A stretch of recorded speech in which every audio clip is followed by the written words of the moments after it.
الحمد لله الذي جعل الشمس والقمر بحسبان والنجم والشجر يسجدان كما فضل زمانا على زمان.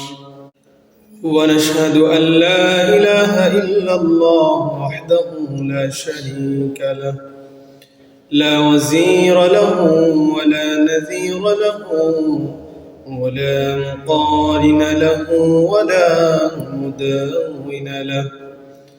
ونشهد أن سيدنا وسندنا وحبيبنا وطبيبنا وطبيب قلوبنا ومحبوبنا وموشوقنا ومرشدنا وأولانا ومولانا محمدا عبده ورسوله، أرسله بالحق بشيرا ونذيرا وداعيا إلى الله بإذنه وسراجا وقمرا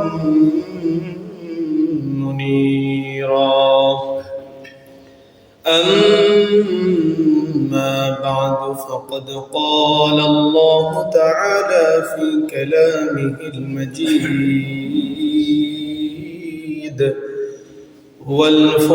والفرقانه الحميد. أعوذ بالله من الشيطان الرجيم. بسم الله الرحمن الرحيم. سبحان الذي أسرى بعبده ليلا من المسجد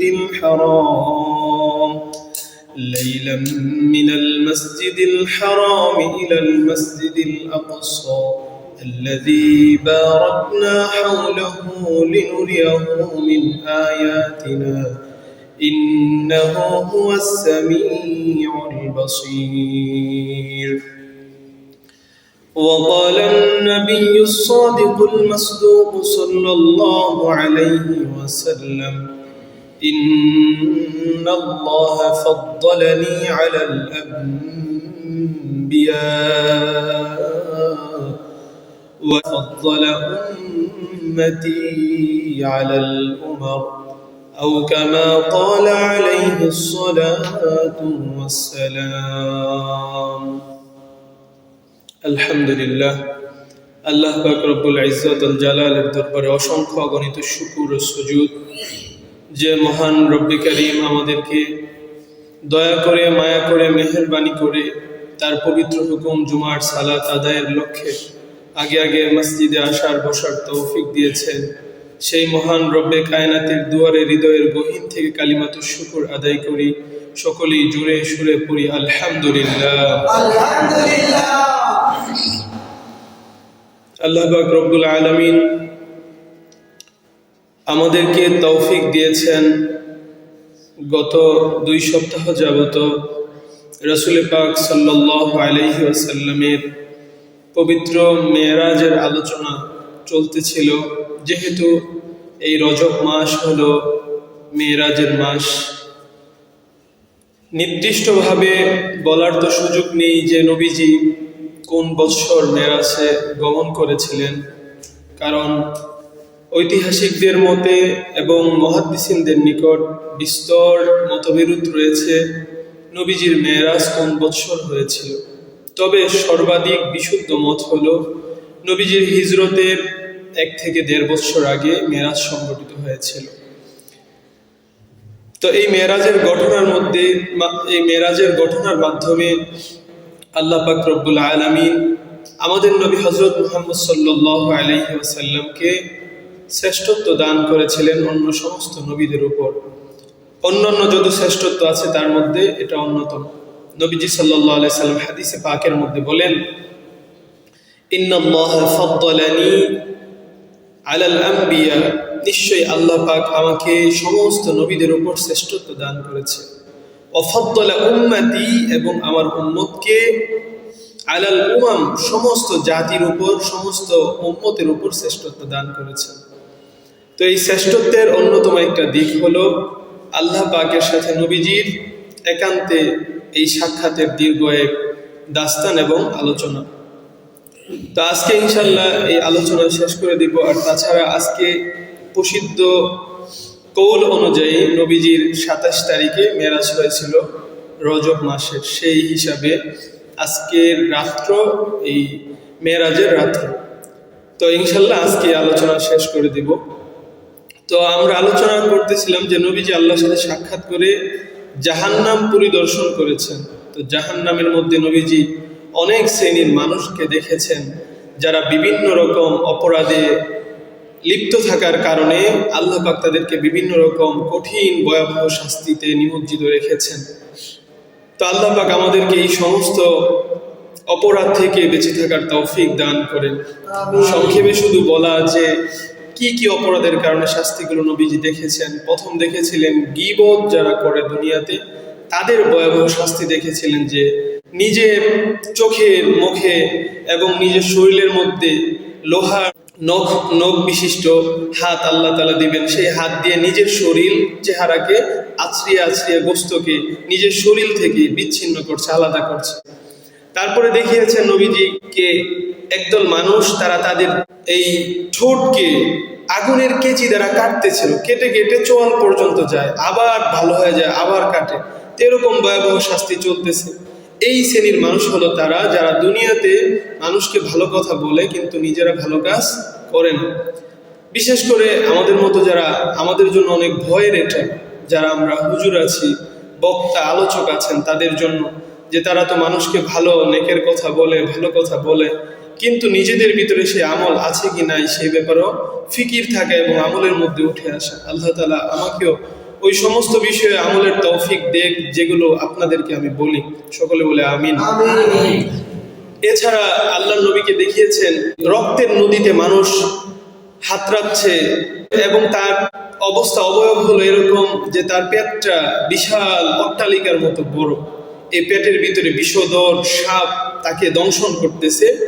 এই পেট নিয়ে সে এই রক্তের সমুদ্রের মধ্যে সে সাঁতরাচ্ছে, সমুদ্রের মাঝখানে হাবুডুবু খাচ্ছে। তো যখন সে সাঁতরিয়ে সাঁতরিয়ে কিনারায় আসে, একজন ফেরেশতা বিশাল বস্তর নিয়ে দাঁড়িয়ে আছে, এটা তার মাথায় আবার নিক্ষেপ করে সে ছিটকে গিয়ে সেই সমুদ্রের মাঝখানে আবার পৌঁছে। তো নবীজিকে বলা হলো, এ হলো সেই ব্যক্তি যে দুনিয়াতে অন্যের সম্পদ সুদের মাধ্যমে সে ভক্ষণ করেছিল। সুদখোরের জন্য এত কঠিন ভয়াবহ শাস্তি, এরকম কয়েকটা শাস্তি নবীজিকে দেখানো হয়েছিল। তো আল্লাহ পাক এই সমস্ত অপরাধ থেকে আমাদেরকে বিরত থাকার তৌফিক দান করেন। বিশেষভাবে একটা শাস্তি নবীজি দেখেছেন, সেটা হলো একটা বিশাল আগুনের চুল্লি, বিশাল আগুনের চুল্লি। এই আগুনের চুল্লির ভিতরে নারী পুরুষ একত্রে গাদাগাদি করে এর মধ্যে ফুটতেছে। একবার আগুন লেলিহান শিখার মতো হয়ে উপরে স্ফুলিঙ্গ ছড়িয়ে উপরে ওঠে, আর এই মানুষগুলো উতরাইতে একবারে মুখের কাছে চলে আসে, চিৎকার করতে থাকে আমাদেরকে বাঁচাও বাঁচাও। কিন্তু তখন আবার তাদেরকে সেই আগুন নিচে নিক্ষেপ করে সেই গর্তের মধ্যে পতিত হয়। এভাবে তারা আগুনের ভিতরে জ্বলতেছে। এই মানুষগুলো হলো তারা, নবীজিকে বলা হলো, যারা কিনা দুনিয়ার মধ্যে এরকম জিনা ব্যভিচারের মধ্যে লিপ্ত থাকতো, নিজের ঘরে স্ত্রী রেখেও পরকীয়ায় লিপ্ত থাকতো, নিজের ঘরে স্বামী থাকা সত্ত্বেও মহিলা কোনো পরপুরুষের সাথে এরকম পরকীয়ায় লিপ্ত থাকতো। আল্লাহ পাক রব্বুল আলামিন এরকম জঘন্যতম অপরাধ থেকে আমাদেরকে, আমাদের সমাজকে হেফাজত করেন। সকলে বলে আমিন। নবীজি সাল্লাল্লাহু আলাইহি ওয়াসাল্লামকে তারপরে দেখানো হয়েছিল জান্নাত পরিভ্রমণে। নবীজি যখন জান্নাতে প্রবেশ করলেন, যাওয়ার পরে তিনি সর্বপ্রথম দেখলেন যে নবীজির সামনে সামনে একটা পদধ্বনি তিনি শুনতেছেন, নবীজি একটা পায়ের আওয়াজ তিনি শুনতেছেন। তো নবীজি পরখ করে দেখলেন এটা আর কারো আওয়াজ না, এটা আমার সাহাবী হযরত বেলাল রাদিয়াল্লাহু তাআলা আনহুর পায়ের আওয়াজ নবীজি শুনতেছেন। তো আল্লাহ পাক বেলাল রাদিয়াল্লাহু তাআলা আনহুর সম্মান কত বাড়িয়েছিলেন। যখন জমিনে নবীজি আসলেন, আসার পরে নবীজি সাহাবীদের মধ্যে বেলাল রাদিয়াল্লাহু তাআলা আনহুকে ডাকলেন, ডেকে বললেন যে তোমার এরকম কি বিশেষ আমল আছে আল্লাহ এত পছন্দ করলো যে জান্নাতে তুমি আমার আগে আগে তোমার পদের আওয়াজ, আমি পায়ের আওয়াজ শুনতেছিলাম। সুবহানাল্লাহ। বেলাল রাদিয়াল্লাহু তাআলা আনহু একজন কেনা গোলাম ছিলেন, একজন কৃতদাস ছিলেন, যাকে আজাদ করা হয়েছিল। সমাজে যার কোনো মর্যাদা ছিল না। বেলাল রাদিয়াল্লাহু তাআলা হাবশার অধিবাসী ছিলেন, বর্তমানে ইথিওপিয়া আবিসিনিয়ার অধিবাসীগুলো আপনারা দেখবেন তাদের চেহারাগুলো পৃথিবীতে সবচেয়ে কুৎসিত হয়, কালো, ঠোঁটগুলো মোটা মোটা, বিভিন্ন রকম একবারে বিশ্রী অবস্থা। কিন্তু এই চেহারা আল্লাহর কাছে কিনা, আল্লাহ তাআলা চেহারা দেখেন না, মানুষের আকৃতি দেখেন না, আল্লাহ তাআলা দেখেন মানুষের আমল, ঈমান এবং তার হৃদয়ের অবস্থা। নবীজি হাদিসের মধ্যে বলেছেন, ইন্নাল্লাহা লা ইয়ানজুরু ইলা সুওয়ারিকুম, নিশ্চয়ই আল্লাহ পাক তোমাদের আকৃতি দেখেন না, চেহারা দেখেন না, ওয়ালা ইলা আমালিকুম, তোমাদের বাহ্যত আমলও দেখেন না, ওয়ালাকি ইয়ানজুরু ইলা কুলুবিকুম, বরং আল্লাহ পাক তোমাদের অন্তরকে দেখেন যে তোমাদের অন্তরটা কার বেশি পরিশুদ্ধ, আমল করছে তো সেটা আল্লাহর জন্য করছে কিনা, নামাজ পড়ছে তো সেটা আল্লাহর জন্য করতেছে কিনা, রোজা রাখছে তো সেটা আল্লাহর জন্য করতেছে না, দান করছে কি মানুষকে দেখানোর জন্য, মানুষ আমাকে দানবীর বলবে এই জন্য, নাকি আল্লাহকে সন্তুষ্ট করার জন্য। তো বেলাল রাদিয়াল্লাহু তাআলা আনহুকে আল্লাহ তাআলা ঈমানের এই মর্যাদা, ঈমান দান করার পরে এই মর্যাদা দিয়ে এত উত্তীর্ণ করেছিলেন যে জান্নাতে ওনার পায়ের আওয়াজ নবীজি শুনছেন। তো বেলাল রাদিয়াল্লাহু তাআলা বললেন, নবীজি আমার বিশেষ তো কোনো আমল নাই, তবে একটা দাওয়ামি আমল আছে যেটা আমি সব সময় করি। তখন নবীজি বলল, বলো সেটা কি? তখন তিনি বললেন, আমি যখনই ওযু করি তখন সাথে সাথে আমি তাহিয়াতুল ওযু 2 রাকাত নামাজ পড়ি। নবীজি শুনে হাসি দিলেন এবং বললেন, হ্যাঁ এটাই সেই আমল যে আমলের বদলতে আল্লাহ তোমাকে এই মর্যাদা দান করেছে। সুবহানাল্লাহ। তার মানে হলো ওযু যখনই করবো, ওযুর পরে বিশেষভাবে 2 রাকাত নফল নামাজ আছে মুস্তাহাব, এটার অনেক ফজিলত, নবীজি এটাকে তাহিয়াতুল ওযু নামে সম্বোধন করেছেন। তা আমরা যখন মসজিদে প্রবেশ করি ওযু করে নামাজ পড়ার জন্য, এসেই প্রথম 2 রাকাত নামাজ পড়তে পারি, একই সাথে 2টা নিয়ত করে, তাহিয়াতুল ওযু এবং তাহিয়াতুল মসজিদ। নবীজি বলেন, ইদা আহাদাকুম দাখালাল মসজিদা, তোমাদের কেউ যখন মসজিদে প্রবেশ করে, লা ইয়াদখুলু ক্বাবলা রাকাতাইন, সে যেন 2 রাকাত নামাজ না পড়ে বসবে না, সে যেন না বসে 2 রাকাত নামাজ না পড়ে। এটা হলো তাহিয়াতুল মসজিদ বলে, মসজিদের সম্মানের জন্য এই নামাজটা পড়া হয়। এরও অনেক ফজিলত, তবে আমাদের দেখতে হবে যাতে মাকরু সময় না হয়। যেমন ফজরের আগে যদি কেউ আসে ওটা মাকরু সময়, ওই সময় নফল নামাজ পড়া যায় না। আসরের পরে কেউ যদি আসে ওই সময় নফল নামাজ পড়া যায় না। ফজরের আগে, আসরের পরে, এই 2 সময় ছাড়া আমরা অন্য অন্য সময় মসজিদে ঢুকেই 2 রাকাত নামাজ পড়তে পারি। এটা হলো অতিরিক্ত মসজিদের সম্মানের নামাজ। আল্লাহ পাক আমাদের আমলের তৌফিক দান করুন। একই সাথে 2টা নিয়তি করতে পারবো, তাহিয়াতুল ওযুরও তাহিয়াতুল মসজিদেরও, তাহলে 2টা নেকি একসাথে এক নামাজেই পেয়ে যাব। তো নবীজি এই বেলাল রাদিয়াল্লাহু তাআলা আনহুর এই আওয়াজ তিনি জান্নাতে শুনতে পেলেন। মুহাদ্দিসিনে কেরাম বলেন যে আল্লাহ পাক জান্নাতে নবীজি প্রবেশ করার আগে বেলালকে প্রবেশ করাবেন কিভাবে? নবীজি যে সাওয়ারিতে বাহনে বসে জান্নাতে প্রবেশ করবেন, সেই সাওয়ারির লাগাম বেলাল রাদিয়াল্লাহু তাআলা আনহুর হাতে আল্লাহ তাআলা দিবেন। আর আপনারা জানেন, যিনি লাগাম ধরে টানেন তিনি সামনে সামনে টানেন, ওটের লাগাম ধরে যিনি টানেন তিনি সামনে সামনে টানেন। তো বেলাল রাদিয়াল্লাহু তাআলা আনহু নবীজির ওটের লাগাম ধরে ধরে সামনে টেনে নিয়ে জান্নাতে প্রবেশ করবেন। সুবহানাল্লাহ।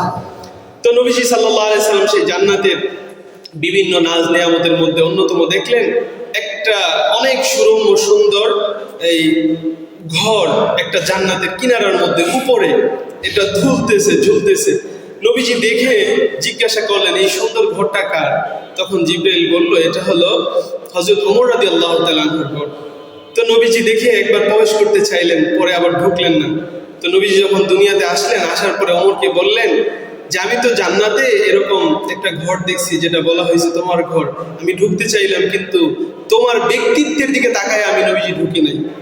মনে হইল যে ওমর খুব ব্যক্তিত্ববান ছিল, খুব আত্মমর্যাদার অধিকারী ছিল, আল্লাহ তার জন্য জান্নাতে ঘর বানাইছে, তো সেই সর্বপ্রথম ঢোকার হকদার। আমি যদি ঢুকি তোমার ব্যক্তিত্ব নষ্ট হতে পারে, এর জন্য আমি কি করি নাই, তোমার ঘরে ঢুকি না। নবীজি ওমর রাদিয়াল্লাহু তাআলা কান্না করে দিয়েছে, বলতেছে, নবীজি আমার ব্যক্তিত্ব কি আপনার সাথেও? আমার ব্যক্তিত্ব কি আপনার সাথেও? আল্লাহু আকবার। নবীজি সাল্লাল্লাহু আলাইহি সাল্লাম তারপরও মানুষের সম্মান তার যথাযথ জায়গায় দিয়েছে। যদিও জানেন তিনি যদি ঢুকতেন কখনো বেলাল ওমর রাদিয়াল্লাহু কি করতেন না, রাগ করতেন না, বরং খুশি হইতেন। কিন্তু তারপরে নবীজি যার নবীজির জন্য হাদিসের মধ্যে বলেছেন, আনজিলুন নাসা মানাজিলাহুম, তোমরা প্রত্যেক মানুষকে তার মর্যাদা অনুযায়ী, তার স্তর অনুযায়ী তাকে মর্যাদা দাও। যার যে স্তরের মর্যাদা তাকে সেটা দিতে হবে, এটা তার প্রাপ্য, এটা তার হক। আমি যদি না দিই তার খেয়ানত করলাম, তার মর্যাদা হানি করলাম। এর জন্য নবীজি সাল্লাল্লাহু আলাইহি ওয়াসাল্লাম আমাদেরকে শিষ্টাচার শিখিয়েছেন। এর জন্য নবীজি হাদিসের মধ্যে বলেছেন, তোমরা যখন কোনো অফিসে যাও অথবা কারো বাড়িতে যাও, তখন দেখবা তুমি যার কাছে গেছো হয়তোবা তার থেকে তোমার মর্যাদা বেশি তার কাছে, কিন্তু তার বিশেষ একটা মর্যাদার আসন আছে। সে অফিসের মধ্যে গেছো, তুমি তার থেকে বড় কেউ, কিন্তু তার অফিসে তার চেয়ারটা তার কাছে বেশি মর্যাদা। তো তুমি তখন তার চেয়ারে বসবা না, কারণ সেটা তার মর্যাদার আসন। তুমি বড় দেখে ভাববা না যে এই মর্যাদার আসলে তুমি বসলে কিছু হবে না, যে না, এটা যদি সে তোমাকে অনুমতি দেয় যে আপনি বসেন মর্যাদা করে, তাহলে বসবা, অন্যথায় তার আসলে তুমি বসবা না। তো নবীজি সাল্লাল্লাহু আলাইহি ওয়াসাল্লাম এভাবে আমাদেরকে শিষ্টাচারও শিক্ষা দিয়েছেন। তো নবীজি সাল্লাল্লাহু আলাইহি ওয়াসাল্লাম যখন সে জান্নাত পরিদর্শন করে জাহান্নাম দেখে দুনিয়াতে আসবেন, আসার পথে এরকম 7 তবক আসমান, প্রত্যেকটা আসমান পাড়ি দিয়ে নামছিলেন, এবং যাওয়ার পথে যেই সকল নবীদের সাথে সাক্ষাৎ হলো, আসার পথেও তাদের সাথে সাক্ষাৎ হয়েছে। এবং এক বর্ণনা মতে আছে, তাফসিরে মারিফুল কোরআনের মধ্যে মুফতি আজম পাকিস্তান মুফতি শফি সাহেব রহমতুল্লাহ আলাইহি লেখেন, ইবনে কাসিরের মধ্যে আল্লামা ইবনে কাসির রহমতুল্লাহ আলাইহি লিখেছেন যে সমস্ত নবীরা একসাথে নবীজিকে সংবর্ধনা দেওয়ার জন্য, বিদায় জানানোর জন্য সবাই আসমান থেকে নেমে বাইতুল মাকদিস পর্যন্ত এসেছিল, এবং বাইতুল মাকদিসে নবীজি সাল্লাল্লাহু আলাইহি ওয়াসাল্লামকে নিয়ে আবার নামাজ পড়েছিল। এবং সেই নামাজ অনেকে বলে যে, আমরা আলোচনায় বলেছিলাম যে নবীজি যাওয়ার পথে প্রথমে এখানে নামাজ পড়েছেন, কিন্তু অনেক মুহাদ্দিসিনে কেরাম বলেন যে নবীজি আসলে আসার পথে নবীদেরকে নিয়ে নামাজ পড়েছিলেন বাইতুল মাকদিসের মধ্যে। এই মেরাজের ঘটনার সত্যতা কত বেশি, একজন অমুসলিম খ্রিস্টানের মুখে এর এক বর্ণনা আপনাদেরকে শোনাই। হাফেজ আবু নুআইম ইসবাহানী রহমাতুল্লাহি আলাইহি দালাইলুন নবুওয়া নামক একটা কিতাব লিখেছেন। এই কিতাবের মধ্যে এই ঘটনাটা উল্লেখ করেছেন। যখন নবীজি সাল্লাল্লাহু আলাইহি ওয়াসাল্লাম মদিনা থেকে বাদশাহ হিরাক্লিয়াসের কাছে, রোমের বাদশাহ হিরাক্লিয়াসের কাছে পত্র লিখে পাঠালেন ইসলামের দাওয়াত দিয়ে। ওই সময় সিরিয়াতে রোমের বাদশাহ অবস্থান করতেছিলেন হিরাক্লিয়াস। তো এই হিরাক্লিয়াস চাইলেন যে নবীজির সত্যতা যাচাইয়ের জন্য আরবের কোনো মানুষকে এখানে ডেকে নিয়ে আসবে। তো ওই সময়ে আরবের আবু সুফিয়ান ইবনে হারবের নেতৃত্বে একটা ব্যবসায়ী কাফেলা সফরে ছিল। তো মানুষ পাঠিয়ে তাদেরকে নিয়ে আসা হলো। বাদশাহ হিরাক্লিয়াস নবীজির সত্যতার জন্য বিভিন্ন রকম প্রশ্ন করেছেন। দীর্ঘ এখানে আলোচনাগুলো পূর্বে আমি করেছি। শুধু এতটুকু যে আবু সুফিয়ান নিজে বর্ণনা করতেছে, সে বলতেছে, তখন সে কাফের, সে নিজে বলতেছে যে আমি মনে মনে চাচ্ছিলাম যে হিরাক্লিয়াসের কাছে আমি নবীজির এমন সকল কথাগুলো বলবো যাতে করে হিরাক্লিয়াস নবীকে মিথ্যাবাদী মনে করে। তো কিন্তু আমার ভিতরে ভয় ছিল যে আমি একজন নেতা কুরাইশদের, আমি সবার সামনে মিথ্যা বললে সবাই আমাকে মিথ্যাবাদী বলে সম্বোধন করবে, আমার এটা ভালো লাগে না। এর জন্য আমি এরকম একটা ঘটনা হিরাক্লিয়াসের কাছে বর্ণনা করতে চাইছিলাম, যেটা শুনে হিরাক্লিয়াস নিজে উপলব্ধি করতে পারে মুহাম্মদ একজন মিথ্যাবাদী। তো ঘটনাটা কি? তো এই ঘটনাটা বললো যে মেরাজের রাত্রের ঘটনা, যে মুহাম্মদ এরকম কথা বলেন, এটা কখনো সত্যবাদীর কথা হতে পারে যে এক রাত্রে কিনা মক্কা থেকে সে সফর করে এই সিরিয়ার বাইতুল মাকদিস পর্যন্ত এসেছে, আবার রাত্রি থাকতে থাকতেই বাইতুল মাকদিস থেকে সে মক্কায় পৌঁছেছে, এটা কখনো কোনো মানুষের কথা হতে পারে, সত্যবাদী মানুষের কথা? এই কথা বলার পরে হিরাক্লিয়াস বাদশার পিছনেই তখন বাইতুল মাকদিসের যিনি প্রধান ধর্মযাজক তিনি দাঁড়ানো ছিলেন। তো তিনি বলতেছেন, আমি সেই রাত্রের কথা জানি। তিনি একজন খ্রিস্টান ধর্মযাজক, তিনি বলতেছেন আমি সেই রাত্রের কথা জানি। তখন হিরাক্লিয়াস বলতেছে, তুমি কি জানো সেই রাত্রের কথা, বলো। তখন সে বলল যে আমার নিয়ম ছিল যে আমি প্রতিদিন রাত্রে যখন বাইতুল মাকদিস থেকে বের হওয়ার সময় আমি সমস্ত দরজাগুলো কপাটগুলো লাগিয়ে তারপরে বের হতাম। তো ওই দিন রাত্রে আমি যখন বের হব সবাই চলে গেছে, তো সবগুলো দরজা লাগিয়ে আমি সর্বশেষ দরজাটা লাগাবো, কিন্তু আমি অনেক চেষ্টা করে এই দরজাটা লাগাইতে পারি না। মনে হচ্ছিল যে কি একটা পাথরের সাথে আমরা ধাক্কাধাক্কি করছিলাম, মানে এই দরজাটা লাগতেছে না। তো আমি কিছু মানুষকে ডেকে আনলাম, তো তারাও আমার সাথে চেষ্টা করলো, দরজাটা লাগাইতে পারে নাই। এমনকি আমি মিস্ত্রিদেরকে ডেকে আনলাম, কর্মকারদেরকে ডেকে আনলাম, যে তারা দেখে কি হয়েছে এই দরজার মধ্যে যাতে করে লাগাইতে পারি। তখন মিস্ত্রি দেখে বলল, উপরের প্রাচীরের বিশাল একটা প্রস্তর এই দরজার উপরে এসে বোঝা হয়ে পড়ে রয়েছে, এটা লাগানো যাবে না যতক্ষণ না সকাল হবে, আমরা এটা দেখতে পাই না। তখন তিনি বলতেছেন যে আমরা ঠিক আছে সকালের অপেক্ষা রেখে দরজা খোলা রেখে চলে গেলেন। চলে যাওয়ার পরে সকালে যখন আসলাম, এসে দেখি এই দরজার সামনে একটা ছিদ্র করা প্রস্তর রাখা, একটা পাথর ছিদ্র করা রাখা, এবং মনে হইল এই পাথরের মধ্যে রাতের বেলা কোনো একটা জন্তু বাঁধা হয়েছিল। আমি মেরাজের ঘটনার শুরু দিক দিয়ে বলেছিলাম যে নবীজি এসেছিলেন এখানে বোরাকটা নিয়ে, এবং তিনি একটা ছিদ্র করা পাথরের মধ্যে বোরাকটা বেঁধেছিলেন, এবং সেটা সেই পাথর যেই পাথরের মধ্যে সমস্ত নবীরা নিজেদের বাহন এসে বাঁধত। তখন আমি এই অবস্থা দেখি এই পাথরটা তো কোথাও ছিল না, হঠাৎ করে কই থেকে আসলো ছিদ্র করা পাথর। তখন আমি আমার সাথীদেরকে বলছিলাম, নিঃসন্দেহে গত রাত্রে আল্লাহ পাকের কোনো প্রিয় বান্দা বাইতুল মাকদিসে আসবেন, এই জন্য আল্লাহ তাআলা এই দরজাকে খোলা রাখার ব্যবস্থা করেছেন। সেই ঘটনা আজকে তিনি বলতেছেন আমার কাছে নিশ্চিত হলো সেই যে প্রিয় মানুষটা সে ছিল আপনাদের মুহাম্মদ। সেই দিন তারিখ সবকিছু মিলে যায়। একজন অমুসলিমের ঘোষণা, যেখানে আবু সুফিয়ান বলতেছিল আমি চাচ্ছিলাম এমন একটা ঘটনা বলতে যে মুহাম্মদের মিথ্যাবাদী তার কাছে প্রকাশিত হয়। এখন দেখলাম যে আমি যেটা দিয়ে তাকে মিথ্যাবাদী প্রমাণ করতে চাইলাম সেটা দিয়ে তিনি আরো বেশি সত্যবাদী প্রমাণিত হয়ে গেলেন। তো নবীজি সাল্লাল্লাহু আলাইহি ওয়াসাল্লাম এই মেরাজের সফর থেকে যখন তিনি ফিরে আসলেন, আসার পরে এই রাত্রে ফজরের নামাজ পড়লেন। ফজরের নামাজের পরে নবীজি কাবা শরীফের পাশে হাতিমের পাশে বসেছিলেন। তো বসে বসে তিনি চিন্তা করতেছিলেন যে আমি মক্কার মানুষদের কাছে কত কিছু বলি, আল্লাহ তাআলার পক্ষ থেকে ওহী আসে, আমাকে বিশ্বাস করে না। গত রাত্রে আল্লাহর সাথে এমন কিছু ঘটাইছেন, আমি এগুলো যদি বলি তারা কি বিশ্বাস করবে? এই কথা ভাবতে ভাবতে আবু জাহেল নবীর পাশ দিয়ে যাইতেছেন। আবু জাহেল দেখে বলতেছে, কি মুহাম্মদ, আজকে কি নতুন কিছু আছে কিনা তোমার কাছে যে তুমি কিছু বলবা? এভাবেই উপহাস করে বলতেছিল। তো নবীজি এই কথাই ভাবতেছিলেন যে কিভাবে বলবো। তো নবীজি সাল্লাল্লাহু আলাইহি সাল্লাম বললেন যে হ্যাঁ আছে, আজকেও কথা আছে, যে কথা আমি বলবো তোমাদেরকে। তখন বললো আচ্ছা বলো, আজকে তোমার কি জাদু আছে বলো। তো নবীজি সাল্লাল্লাহু আলাইহি ওয়াসাল্লাম মেরাজের পূর্ণ বিবরণ একবারে শুরু থেকে নিয়ে শেষ পর্যন্ত দিলেন। শুইনা আবু সুফিয়ান তো খুব খুশি এই জন্য যে আজকে এমন একটা কথা পাইছি, মানে যেইটা বললে এরকম কেউ নাই যে মুহাম্মদকে পাগল বলবেন। মানে ওর কথা হইলে এটা পাগলের আলাপ ছাড়া কিচ্ছু না, যে মক্কা থেকে সে মুহাম্মদ বাইতুল মাকদিসে গেছে, তারপরে নাকি আকাশ, এই সান্তবক আকাশ উপরে উঠে আল্লাহর সাথে সাক্ষাৎ করে জান্নাত জাহান্নাম সব কিছু পরিদর্শন করে আবার রাত্রেবেলা আমাদের কাছে চলে আসে। সে বলে জান্নাত জাহান্নাম বাদ দিলাম, আকাশ বাদ দিলাম, এখান থেকে বাইতুল মাকদিস পর্যন্ত একটা ঊর্ধ্বগামী ঘোড়া দিয়েও সফর করলে 15 দিনের সফর, আর সেখানে কিনা সে রাত্রেবেলা সফর করে চলে আসছে।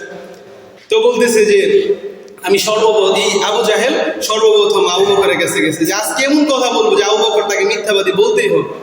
তো সর্বপ্রথম আবু বকর রাদিয়াল্লাহু তাআলা আনহুর কাছে গিয়ে যখন এই ঘটনা বললেন, বলার পরে আবু বকর বলল যে এটা কি বাস্তবে মুহাম্মদ বলেছে? আবু জাহেল বলে অবশ্যই বলেছে, তুমি আসো আমার সাথে। এবং বলছে যে যদি আমাদের নবী মুহাম্মদ সাল্লাল্লাহু আলাইহি ওয়াসাল্লাম এই কথা বলে থাকে তাহলে আমি আবু বকর এই কথা শুধু বিশ্বাস না বরং আমি সত্যে এবং ইয়াকিনে পরিণত করে নিলাম। সুবহানাল্লাহ। নবীজির কাছে আয়েশা যখন এই কথা বললেন তখন নবীজি বললেন লাইসাল ইয়াউম আল্লাযী বিআবী বকর, আজকে থেকে তুমি শুধু আবু বকর না বরং আনতা সিদ্দিক, তুমি শুধু আবু বকর না বরং তুমি একজন সত্যবাদী এবং সত্যকে বাস্তবে গ্রহণকারী এবং ইয়াকিনে পরিণতকারী। সুবহানাল্লাহ। সেদিন থেকে নবীজি আবু বকর রাদিয়াল্লাহু তাআলা নামের সাথে এই সিদ্দিক উপাধি দিয়েছিলেন।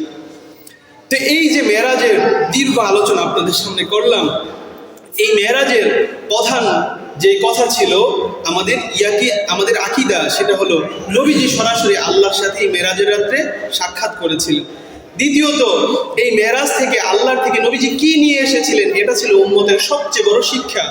আল্লাহ যেই 3টা জিনিস মেরাজের রাত্রে নবীজিকে এই উম্মতকে দিয়েছিলেন, এই 3টা জিনিস আমাদের জীবনে নিয়ে আসা, এটা হলো মেরাজের সবচেয়ে বড় শিক্ষা এবং আমাদের জন্য পালনীয়।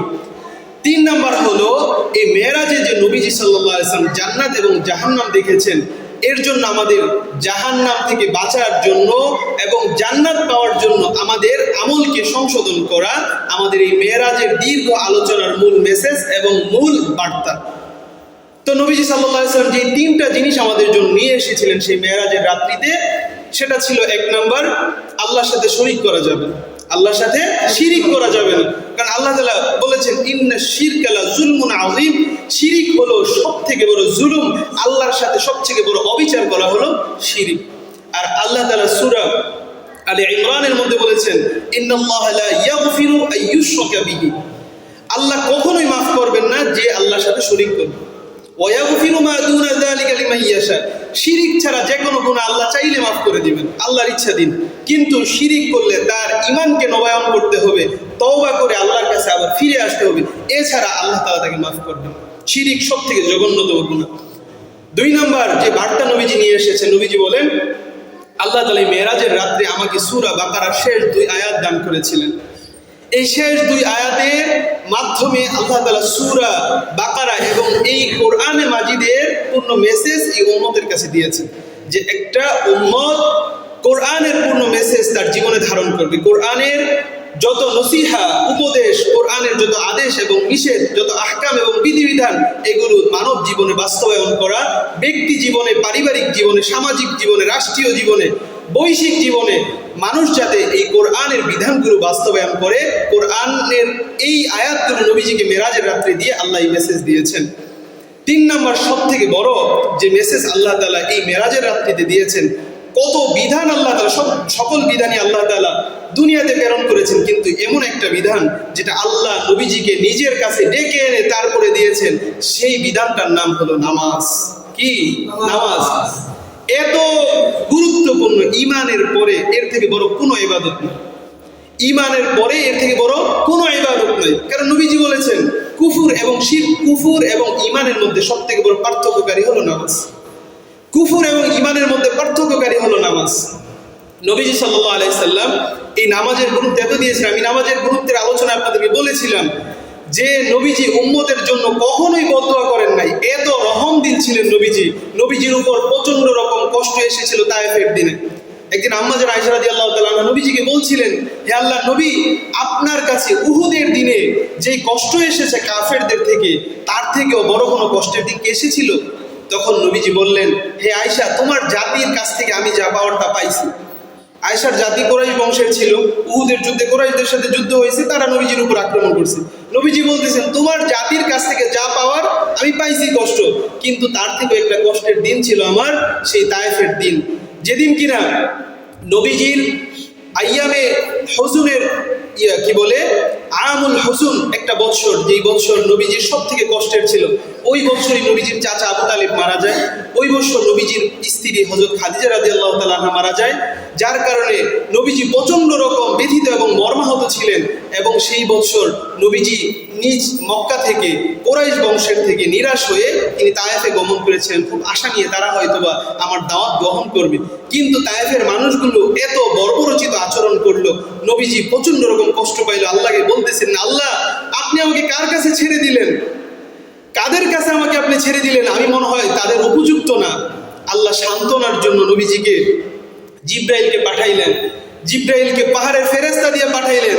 নবীজিকে বললেন, হে আল্লাহর নবী, আপনি আদেশ করেন, যা আদেশ করবেন তাদের সাথে এই ফয়সালা আমরা করব। আপনি যদি বলেন এই 2 পাহাড় চাপা দিয়ে তাদেরকে পিষে ফেলবো, আমরা তাই করব। কিন্তু নবীজি তখনও কি করেন নাই? বদদুয়া করেন নাই, কষ্ট পান। এত কষ্ট পাওয়ার পরে বদদুয়া করেন নাই।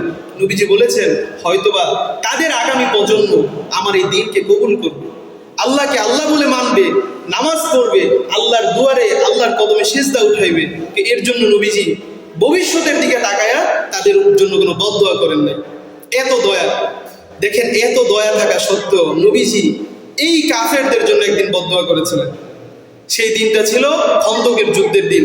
কেন বদদুয়া করেছিল শুধু এটা বোঝানোর জন্য আমি আপনাদেরকে এই শিরোনামটা, এই ভূমিকাটা বললাম, যে এই খন্দকের দিন নবীজির 4 ওয়াক্ত নামাজ যুদ্ধের ভয়াবহতার কারণে কাজা হয়ে গেছে।